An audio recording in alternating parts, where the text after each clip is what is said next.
House lawmakers leaving Washington for the August recess after a jam-packed week of legislative wins for the Republican majority. The House passing many of the president's priorities, including a framework for Reconciliation 3.0, a congressional stock trading ban, and the National Defense Authorization Act. Each bill included election integrity policies and the Save America Act.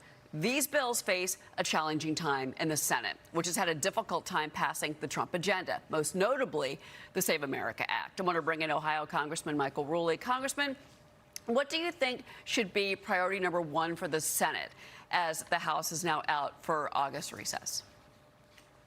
I think the SAVE Act, and I think the only pathway for that is going to be the filibuster. You know, we had Cheryl, you mentioned, we had such a great week. We passed rules to start with, the NDAA, SAVE Act again, and then probably the most important is the stock trading act that's going to ban that from Congress. And that's just such an exciting bill. I know that people really want that on the streets. Nancy Pelosi obviously voted against it.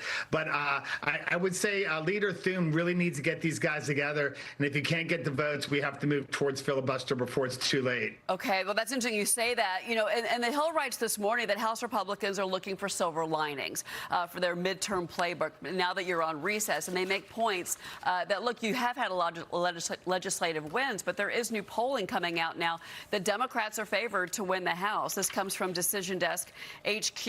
And basically, it's saying that the energy story, the economic story is what may be hurting you right now. They're basically calling that there is a 60% probability that the Democrats are going to take back the House come November. How do you message that now that you and your colleagues are out for August recess? You're going to be fanning across the country. You're going to be trying to sell the GOP message. How do you do it when you're looking at polling data like this?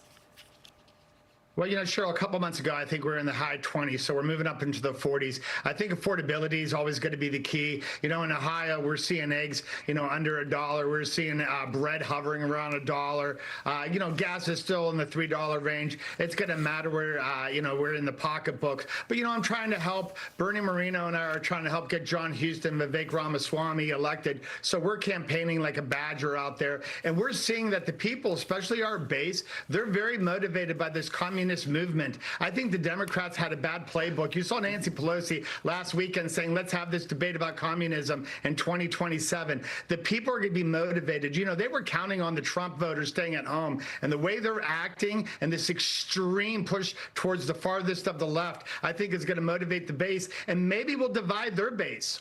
Well, it's certainly when you see these different wins that we've seen, whether it's in New York in the Democratic primaries, the Democratic Socialists of America claiming these victories, that is something that is a positive, reportedly, for Republicans. And you're saying the same thing. You go out and you say, look, these socialist, communist policies are coming from these far-left candidates. That's how you fight that back.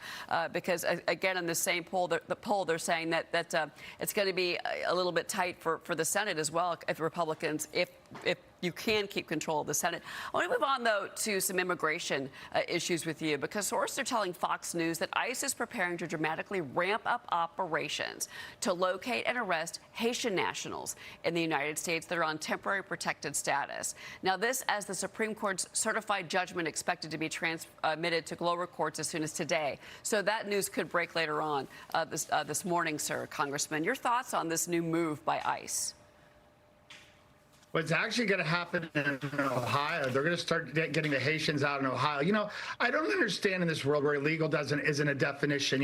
If you're here illegally, you have to go away. You have to come back legally. And it has to happen to everyone. Now, there could be a kinder and gentler way, especially when we're dealing with families, where we could get them in there and see that pathway. But if you're just avoiding the system and you refuse to get into the immigration system, you have to leave. I mean, that's what President Trump got voted for. It's an 80-20 issue. We're not going to move from the path. Every time we see an angel mom or some beautiful American child get killed by an illegal, whether it's drunk or more malicious than that, our hearts break. Let's get them out of here. Let's get them all out of here. And let's start from the beginning. Come in legally. We will help you come in legally, not illegally. All right. Before you go, you mentioned Vivek Ramaswamy, that you're working on his campaign in Ohio. How are things going right now?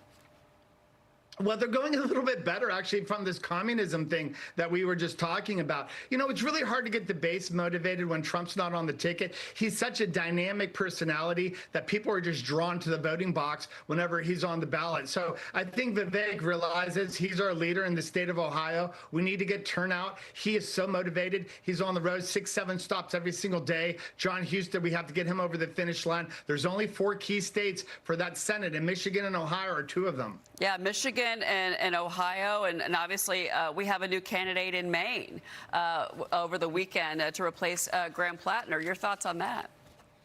Well, I mean, he's an extremist, too. It's coming out. You know, he might not even be qualified. They said that the minority leader, the Republican leader in Maine, said it is illegal in their constitution for you to run twice in the same year. He already ran for governor, so I don't think he could run for Senate. So would that would just be glorious justice, in my opinion. I think Collins is going to carry the day.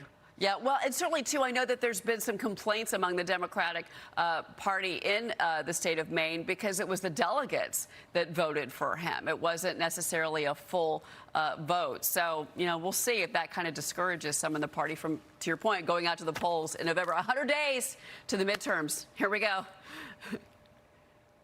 Hey, it's going to be really interesting to see what goes on up there. You saw it with Bernie Sanders. They pulled him out of the, the convention, and then they just anointed Kamala, and now they're doing it again in Maine. The Democrats don't want you to vote, and Republicans, we love the vote. We want the right person to be elected, and we want the people to elect them. That's the way it always was, and that's what Abraham Lincoln, he built this entire party on that platform.